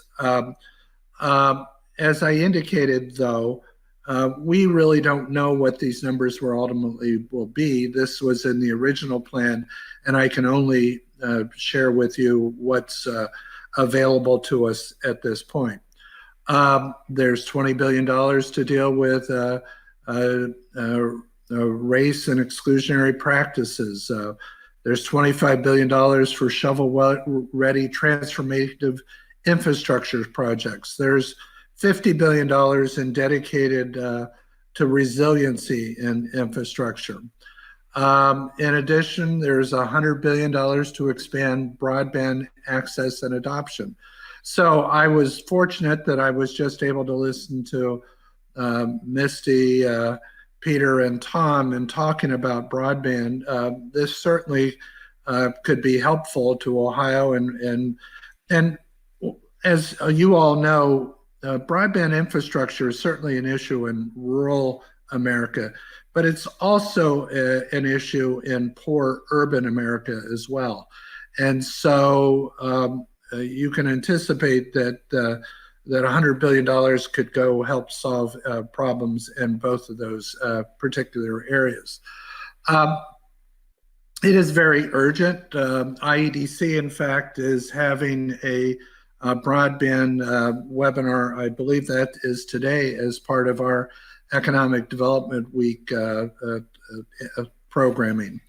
There's $100 billion in proposed manufacturing investments, $20 billion for regional innovation hubs, $14 billion for the National Institute of Science and Technology, $500 million for the Manufacturing Extension Partnership Program, $31 billion for small and medium-sized enterprises, manufacturers for credit, venture capital, and R&D, and $5 billion for rural manufacturing. Obviously, as you will hear Senator McConnell say many times, the definition of infrastructure will be changed by this, but the administration defends that maybe the definition of infrastructure has been too narrow in the past. $40 billion for dislocated workers, $48 billion for apprenticeships, $10 billion for the creation of a civilian climate corps. There will be a fair amount of money, if this larger amount is passed, around changing infrastructure to deal with some of the climate issues. This is still a proposal. Your neighbor to the east, Senator Manchin, has a lot to say about what happens with this bill. He does not like the size. He doesn't necessarily like some of the tax increases, and he doesn't like some of the changes to the definition of infrastructure. In this case, he is more important than Senator McConnell on how this bill goes forward. It will take time for this to play out, and it is too soon, certainly, to start spending that money. The rest of these slides are more about IEDC, so I'm going to pass on those. I do enjoy my work with the Voynich School with Mark Weinberg. I've met many of you over the many years that I've been coming to and from Athens to assist with activities at the Voynich School. It's wonderful that you have invited me to be here with you today, and I want you to have a great rest of the conference. Thank you very much. Thank you so much, Jeff, and our panel presenters. We now have one final session to bring this conference to a close. Our upcoming panelists represent some of the most resilient individuals and institutions in our struggling region during this pandemic year. We are honored to host a representative of a major Central Ohio employer, a high-profile Southeastern Ohio innovator in career building for regional youth, and our stellar award-winning Small Business Development Center. I'm delighted to welcome now our moderator for this session, the Deputy District Director at the U.S. Small Business Administration, Terry Bolden. Good afternoon. Good afternoon. Well, welcome. Thank you very much for having me. It is an honor and privilege to moderate today's panel of experts in their industry and providing a brief overview of the SBA Columbus District Office. Currently, I serve as the acting director for the Central and Southern Ohio District Office of the U.S. Small Business Administration. I lead a team of professionals who work on behalf of small businesses across the region. The district office also works with an extensive network of businesses, advisors, lenders to help small businesses at every stage of their development. We are here to support the prosperity and longevity of our region's small businesses with a timely and innovative resource base to help them thrive in today's challenging economy. Entrepreneurs are innovators, risk takers, and the catalysts for employment opportunities within our communities. And they make this area of our economy strong and dynamic. Small businesses account for 44% of the US GDP, which create over 2/3 of net jobs across the country and employ nearly half of America's workers. Now, millions of Main Street small businesses are struggling to make ends meet in the wake of COVID-19 pandemic and resulting into an economic crisis. The Biden-Harris administration and the U.S. Congress made delivering equitable relief to hard-hit small businesses a top priority. The Central and Southern District is currently part of the national effort and is implementing the Rescue Act plan signed into law by President Biden on March 11th of this year. As the Ohio small business community recovers from COVID-19 pandemic, small businesses have a remarkable opportunity to pivot, strengthen, and grow their enterprises. With the SBA's help, small business community can build upon the substantial flexibility it has shown over the past year. It is my distinct honor at this time to welcome and introduce three very distinct panelists to talk about what is a resilient region. At this time, I would like to welcome Carleen Dotson, who is a business advisor with the Small Business Development Center here in Southern Ohio. Tasha Werry, who is the executive director of Building Bridges to Careers.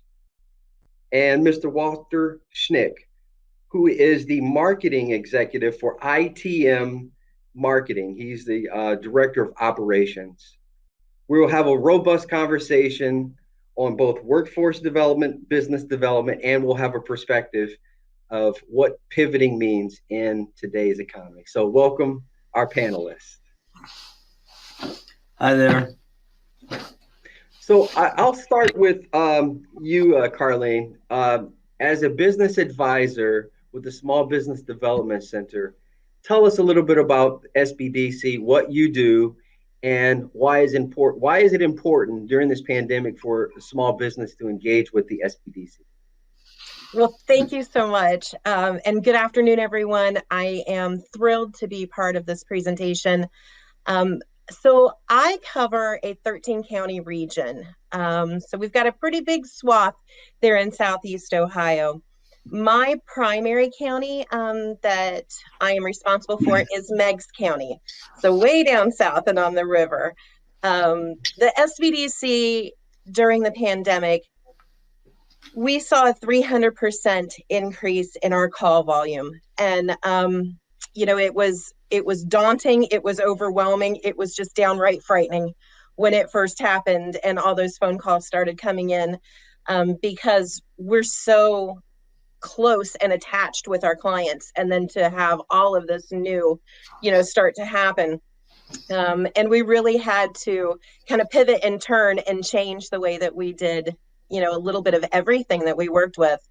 The SVDC at the Voynich School really did step up and take that piece into hand. And we totally went to everything virtual. And I'm primarily a trainer, so all of the classes that I taught had to then get pivoted and everything had to be on Zoom environments. And I went from teaching, like 10 to 15 people to teaching 200 people.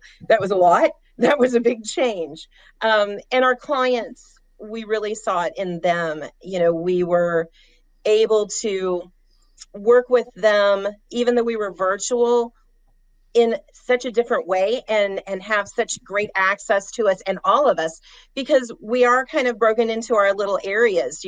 We cover so many counties, then we have others that cover different counties, but we could pull everyone in and we could pull in some subject matter experts that we didn't have before. Particularly, one of my clients that I am so proud of that I'm going to be talking about with you guys today, I was able to pull in some subject matter experts that I never probably would have been able to before to work with them. So it was a good change, and it was a big change, and we still see it today. It's still happening this morning, That's great. And I know as a SBDC Center, you're one of our main partners in the recovery efforts that has gone on, for the last year or so. When we talk about business development, we kind of shift. We need to also connect with our workforce development organizations. And I know, Tasha, you're heading Building Bridges to Careers.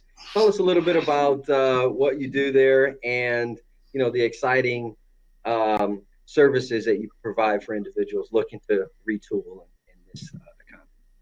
Yeah, thanks, Carey. Building Bridges to Careers is a nonprofit organization, and we specialize in working with students in the K-12 realm. But we joke that we're partnered with everyone, because in order to help students understand the different opportunities that are available to them, we literally have to know everyone. There are opportunities in manufacturing and healthcare, in other nonprofits, in education, in government.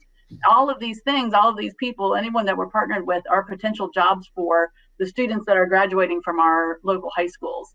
And so the programs that we build out literally are trying to attract and connect everybody within those different networks and help them get to know each other and understand the different possibilities that are there. We work with educators, we work with students, we work with parents, community, as I mentioned, government organizations and businesses, to try to help them all connect with each other and connect dots to bring them all together.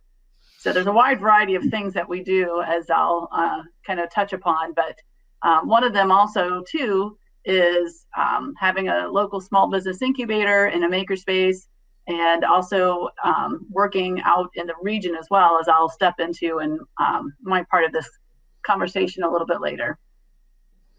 Thank you. And Walter, we know pivoting has been kind of a key point for IT and marketing.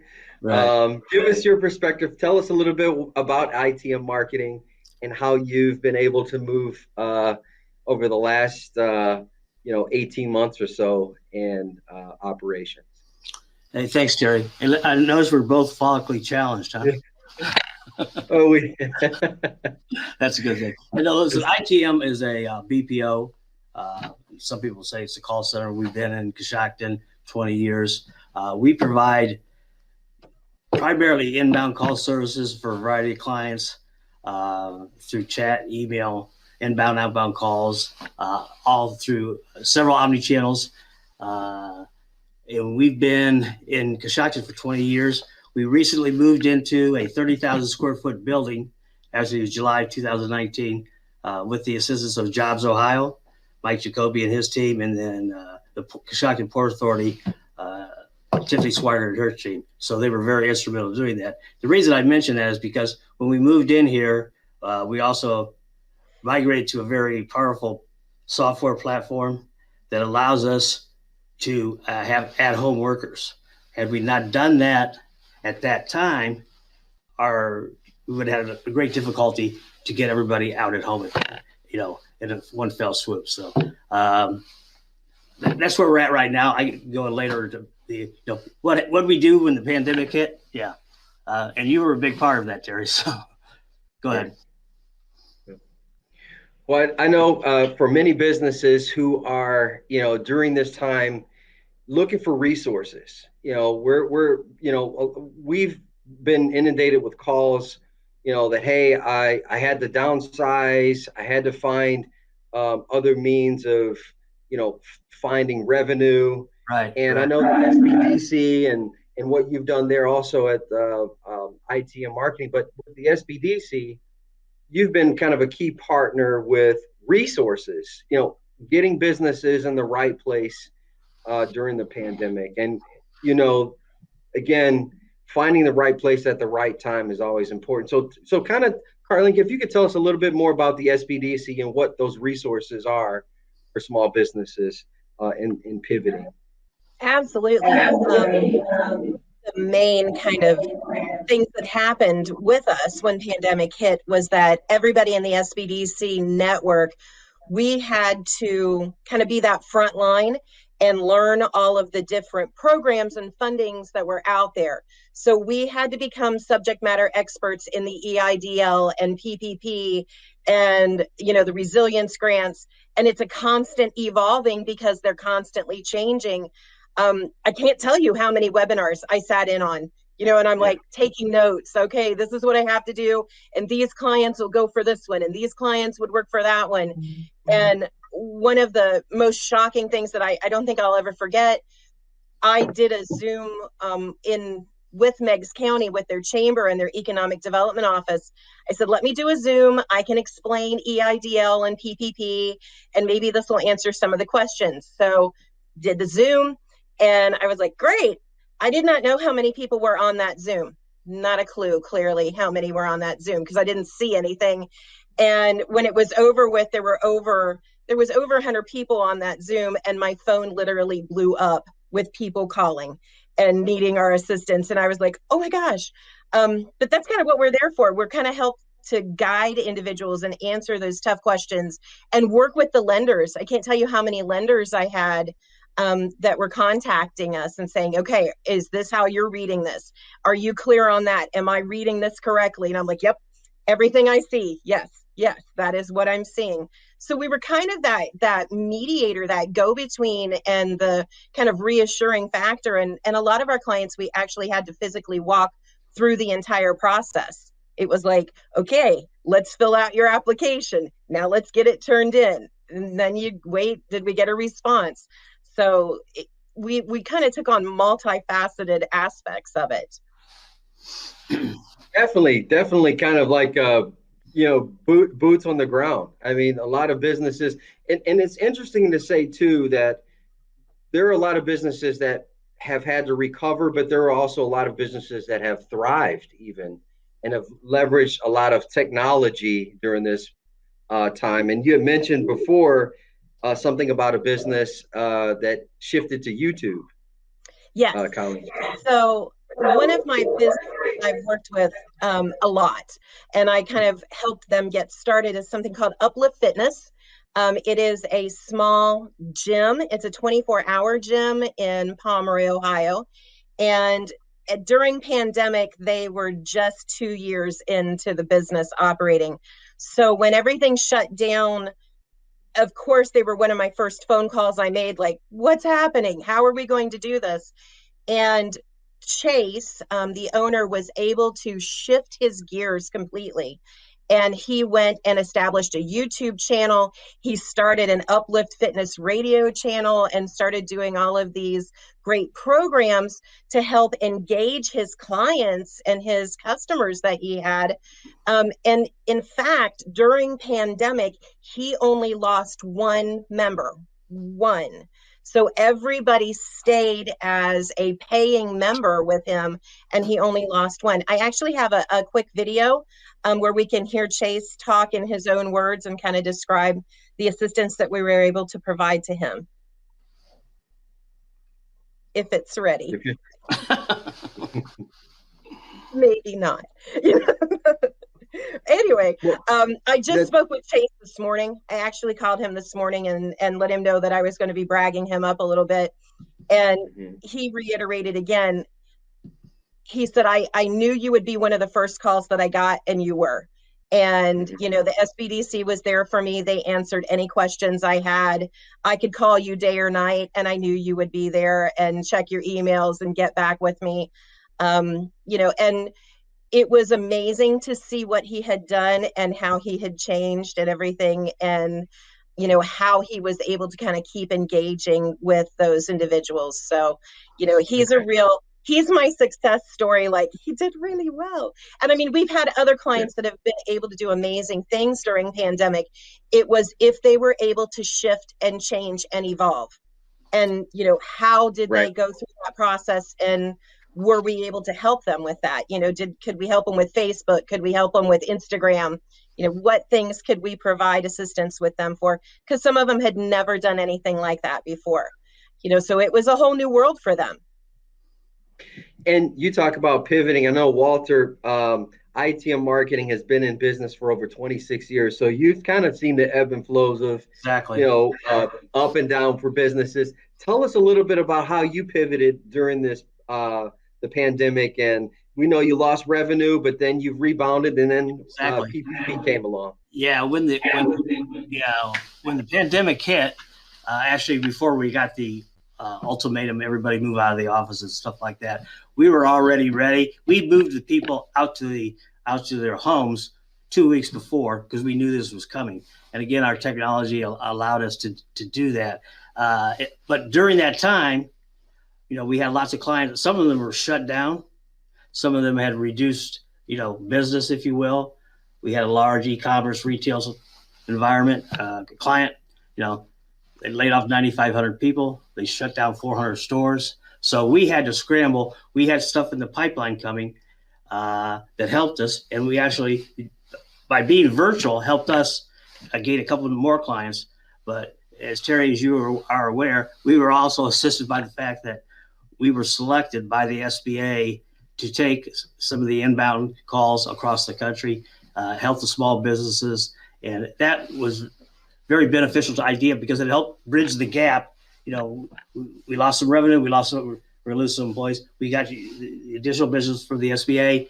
We got other stuff coming in. So by the time we got through all this, we were back to normal, and we actually were flourishing better, for a while there. So it's been a challenge because we got to move people at home. You got to worry about the dogs barking and the kids coming into the room, and we never had to face that before. But we had the technology where we could mute everything and do all that kind of stuff. It was a challenge for some of our employees when they went to home because they weren't used to that. You're sitting at home and you're working, you're going, hey man, they probably won't notice this, But I mean, guess what? We notice everything, and we know when you're logging in. So it was beneficial. The employees have been great about it, and actually, a lot of them really enjoy being at home. So it's been an experience for us. We had to pivot pretty quickly. We did, from a technology and from a people and HR, human resources. But we made it. We are still, as of today, we are at home business, if you will. I'm in the office today. I think there's 5 people here. We've got 30,000 square feet. So we're well spread out, but we're also preparing for if some new client comes in. We're working on some of those where they're going to actually require an on-premise thing from a security standpoint, et cetera, et cetera. So we're already planning if we need to bring back how many people, all the distance requirements and all that kind of stuff. So a lot of things happen behind the scenes to make this happen. And just to kind of talk a little bit more about development, workforce development. We, PPP and IDLES help a lot of businesses kind of recover, but from an own interpersonal way, we have to kind of like build and retool our skills and even find other ways to, find other opportunities. And, Building Bridges to Careers has this program called Makerspace. I think everyone should know definitely about what that is. And I think it's really exciting if I'm thinking about retooling in my life for a career choice down the road. Tasha, if you have any information about the Makerspace? Sure. And I'll tell you a little bit about what we had to go through as a makerspace, which typically a makerspace, you're supposed to have people come to the makerspace, right? So in general, a makerspace is literally where we provide space and equipment for people to come and make stuff. So think about the gym concept. You can become a member of a gym and use their equipment. Well, in our case, you become a member of the makerspace and use our equipment, but it's different types of equipment. And in our particular makerspace, we've got we have a stained glass space, we have woodworking, we have 3D printers, we've got laser cutters and creative arts and sewing machines and what have you. And so when everything shut down last year in our makerspace, we basically had to send everybody home and shut the doors. We're in a kind of a different situation. We're a nonprofit and we run primarily on grants, and the grants keep running. So we were in a strange situation where financially we still were able to, keep our staff on board, but it was kind of like, what are we supposed to do with our staff? So it just so happened a local philanthropist, Trace Ross with the Ross Foundation, realized that a lot of our local businesses did not have access to the PPE, the personal protection equipment, as everybody was wanting it, and it just flew off the shelves and wasn't available. And so he thank goodness purchased some plastic, large roll of plastic to be able to make face shields. And so we had recently hired a new Makerspace coordinator. And so we had the old and the new, and it just so happened that both of them were there. So they just took on this project in the middle of the pandemic while everybody else was at home. They were in our Makerspace utilizing all this amazing equipment, and they were paid staff, and the donation of the materials allowed them to mass produce PPE. And they literally were going out and talking to, Memorial Health and the local dentists and anybody who needed it, and designing the face shield specifically for them. And so we were really glad to be of use. And so all of these pieces were able to be donated to our local businesses. And that's how we ended up shifting and adapting during the pandemic last year, specifically when everybody was at home. So now we're back up and running, and it's running like it should be. But as most of our programs are in our particular situation, we kind of build the plane as we are flying. And in this particular case, that was certainly an example of that. Yeah. It was just nice to be able to utilize, what we had and the resources available to do, to just shift and adapt and do something that was still useful in this makerspace. Thank you, Tasha, for sharing the story. If there's anyone who knows what building a plane while it's flying, it's definitely us over here currently at the SBA. We have a lot of programs that are helping businesses to recovery, and we've ran a few kinks initially, but then we're starting to get better at this. We've actually, to the economy, from the existence of the SBA, 1953 when we started, we appropriated and dispersed more funds in the last 12 months than we did from the entire history of the SBA. So just to know of the volume and the monumental task that we've definitely taken on. So, but Makerspace is a great way for us to example ourselves even too from resiliency. But I know, Carleen, you had mentioned earlier you had a video that you would love to show regarding what resiliency is and what rebounding is during the pandemic. And we would like to show that video at this time. About how you were able to keep the business moving through the COVID situation.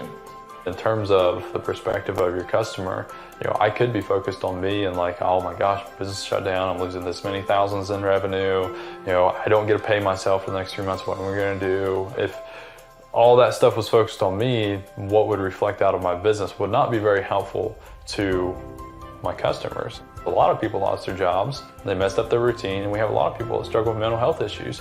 What did that do to them? Routine is so important, exercise is so important, and then you talk about falling off track with that, and then that delves into your diet and what that does to the psychology, and it's like, man, some of these people are in a really tough place. What can we do to provide value to our customers? We need to give them something that provides them value that we can do for free and that they can have for free. We're gonna fight for you guys. This is so much opportunity here. We're gonna be able to help people in a way we never could before. I'm gonna have a vacation for the first time in my life to be able to focus on just doing media. We started our podcast out of that, and there's been amazing things to come out of that. So as a leader in the community, and if you're a business owner, you're a leader, whether you like it or not, or you're a good one or not, you are. Seeing that you have the opportunity to help people out and how that's going to translate on the other side of your business. And we saw it. We were shut down for 3 months. A lot of people lost a lot of money. We provided enough value over that 3 months for free to people and showed them how much we care to where we lost one member. Looking towards what 2030 is going to look like and understanding you're going to need to build your business for the future, not right now or even what has been done. Look forward to that and what that's going to look like. I think building an online audience, maybe having some skills with media or whatever. If you don't get started and give yourself some space to operate, to grow your business, if all you're focused on is surviving, there's no way that you're going to thrive.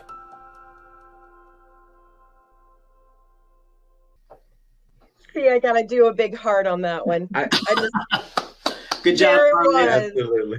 And just to coin a phrase really quickly, Perry Varnadu, who was a presenter earlier this week from the MEG's Economic Development Office, he coined a phrase, obnoxiously proud, that we were obnoxiously proud of Meigs County and Pomeroy and the things that businesses were doing. I am obnoxiously proud.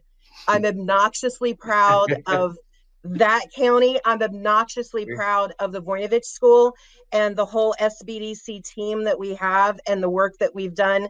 Even in the state, just quickly this morning, they shared that the state of Ohio, the SBDCs, have aided or assisted 13,000 businesses to date this year.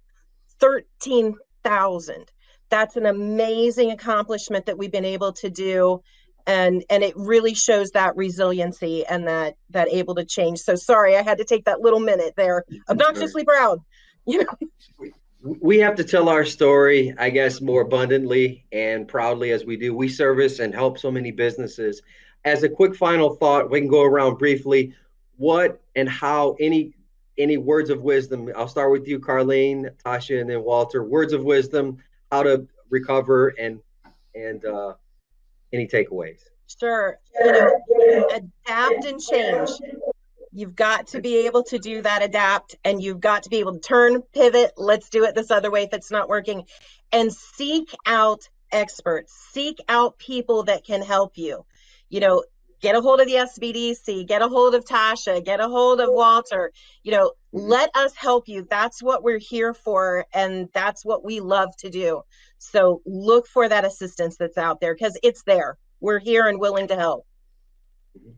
Tasha?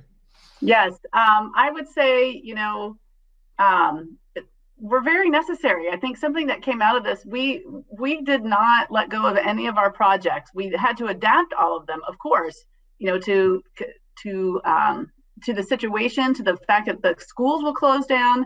And in the midst of all of this, we were also launching an expansion program too, to be able to help, you know, a whole swath of people across 25 counties. But what I think we realized was that, you know, had we not existed, had, you know, the other organizations that do work like we do, you know, Project Rise, MC3 Compact, and the educational service centers, this work, the career awareness, the career development, the workforce development, you know, that we do would have fallen off the plates completely. And I think these programs would have had to start over. And so it just made us realize that, gosh, if we weren't here doing this, who would be doing this? We are here. And because we're here, we're going to be able to sustain this work. So it really kind of brought home, I think, to all of us across the region that do this type of work, that it's very important that we do this, and just, you know, sustainability and adaptability and just understanding where we fit in this ecosystem has really been what has come out of this. Thank you, Tasha. Words of wisdom, Walter. Yeah, sure. I'm from Northern Ohio, and I was with KPMG and other organizations up there, so I know how things worked up there as far as how quickly they work together.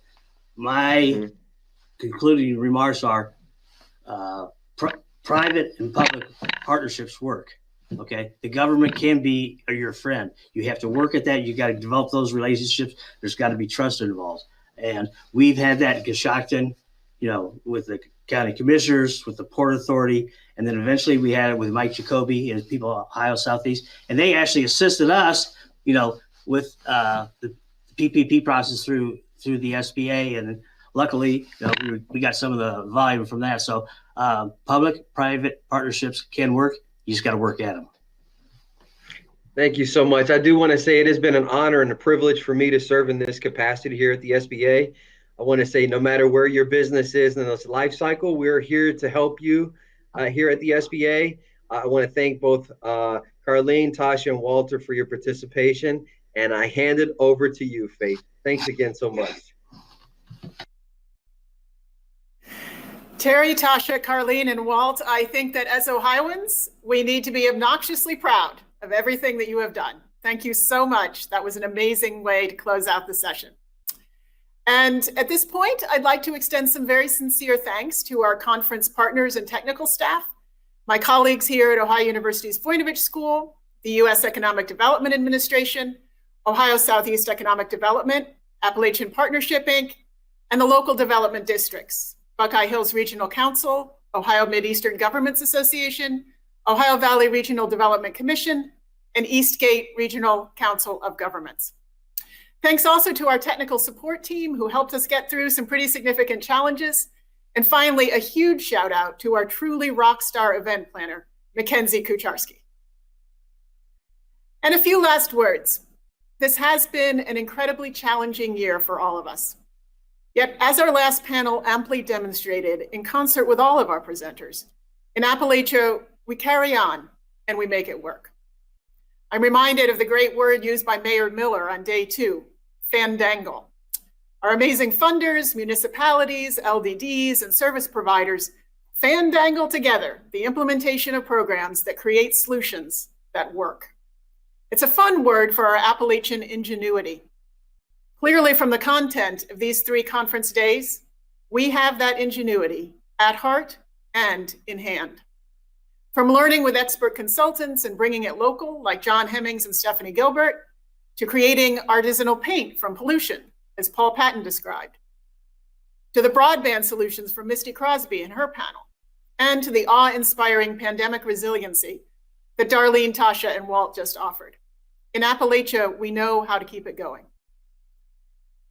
The state of our region is only as strong as we individuals can collectively make it. From what I've heard in this conference, we are rock solid.